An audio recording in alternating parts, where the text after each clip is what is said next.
with the lovely looks on the main stage, able to take down one, go for the second. Defender goes up. Oh my god, a glorious play from Super Jeff. Narosa comes in on the back for some back shots, able to take down game number 1 in their favor with a solid amount of kills, but most importantly, a great amount of placement points. Four Kings main decisively take game number 1. Let's pull up the kill count and see how many they got. It looks good, like it's going to be 10 kills total with 15 points per placement. That's going to be a 25-point performance in the first game. Keep in mind, the last tournament that we seen from Four Kings main, they started out terribly, and then they came back and won it all. So to see Four Kings start out phenomenally, that's going to rub some of these teams the wrong way. They're going to need to make some big-time plays. Luckily, we got big-time players. Let's look where everyone plays, ladies and gentlemen. ENL, the team from Latin America. We've talked about them before, not being able to perform in the finals. They performed so well in so many qualifiers recently, so I'm glad to see them coming in second place with 13 kills. That'll give them 23 points, so they'll actually be right behind Four Kings main. But interestingly enough, I don't think Four Kings main are in the lead. If you look down this scoreboard, team number 9 are sitting there with 20 kills. 20 eliminations. If we pull up the event rules, you can see that if you place 4th place, you're gonna get 5 points. It's going to be a tie?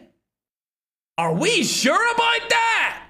It's gonna be a tie? Four Kings main tied with team number 9, otherwise known as Leap Unbind. I mean, we've seen it plenty of times in the past where Leap, 4K, and TSG, rest their souls, no longer a team, are all alongside each other on the leaderboards.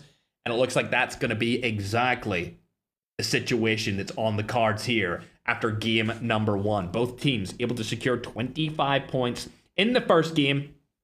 Great job there from the Latin American team, Magic's roster, of course, called the GOATs. Honestly, I think they underperformed because of that start. But the fact that they were able to get into the end game and at least get some points for placement really is going to help them in the running for earning some cash here in this $10,000 tournament. Also, we didn't get to watch them, but hopefully you checked out the official broadcasts from Chapo, Father Ali, Rezox, and F9, because the boys, the mixed regional team from Africa and Europe, actually did really good this time. 9 eliminations, 6th place. Hey, they're coming in with double-digit points off of the first game. Let's go. Let's go. Come on, Africa. I want to see some more of this. I want to see some more of this, bro. As you go further down the leaderboard, you can see there's Fun, Lotex, Necro, and Slayer. Oh, Slayer. Slayer, bro. I know you're better than this. I think we all know that Slayer's one of the best players in the game, but I'm not going to talk about the kill count, okay? Because I know if I was in... I can't be biased, chat. 0 kills. Oh, I've been with Slayer since the start of his rise, chat, but 0 kills. I know the Africans are going to be happy to see this. Dropping a big juicy donut there in game number 1. It's unfortunate, but I'm sure he'll make a comeback. NSG, 8th place. Hey, we might be able to see NSG make some money here today. They've been struggling in the finals so far, but they've been going through the qualifiers quite nicely recently, so good job to them. We've also got VPR in here as well with the 4-kill performance. And then further down the list, you can see where Winter, Marab, Flexing, Zalata finished off. We got the other Leap team in there, finishing in 11th.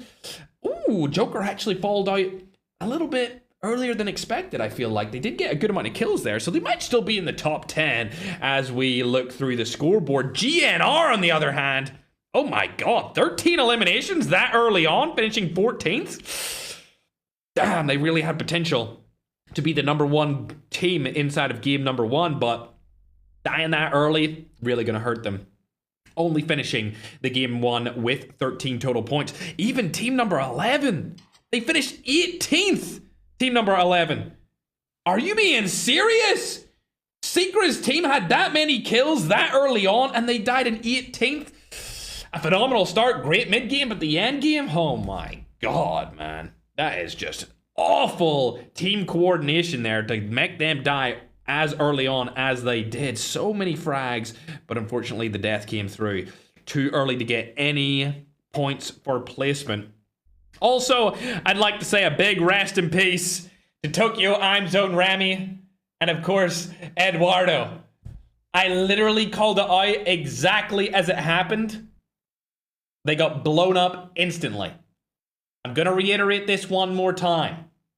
If there's any Four Kings members that can talk to them, or any of your favorite teams are playing today, tell them this one thing from Ferg. You need to get as many vehicles as possible into the end game. There is no snowboard mechanics. You cannot just flail around the end game zone like a ballerina. You need to come in, tighten it, drop your cars, drop any vehicles you have, set them up like the goddamn walls of Troy, and make a base camp as center as possible in the Battle Royale Game 2. If you do not do that, the only other option you have is getting zone lucky with hills and cliffs to be by your side, like we just seen from Four Kings. They rotated early, they had multiple cars, but luckily the zone favored them and gave them that high ground. If you don't get that favored high ground, you're going to need those vehicles. Good luck. Good luck to everyone. We're going to get ready to get into game number 2 here, ladies and gentlemen. But my god, what a game 1. I mean, all of the teams are close alongside each other. We got 2 teams at 25 points at first place, I believe. It's looking like it's going to be an interesting Game 7 $10,000 BRL July tournament, chat. Isn't it, though? Welcome to Battle Royale. MVPs for the top 10 after game number 1.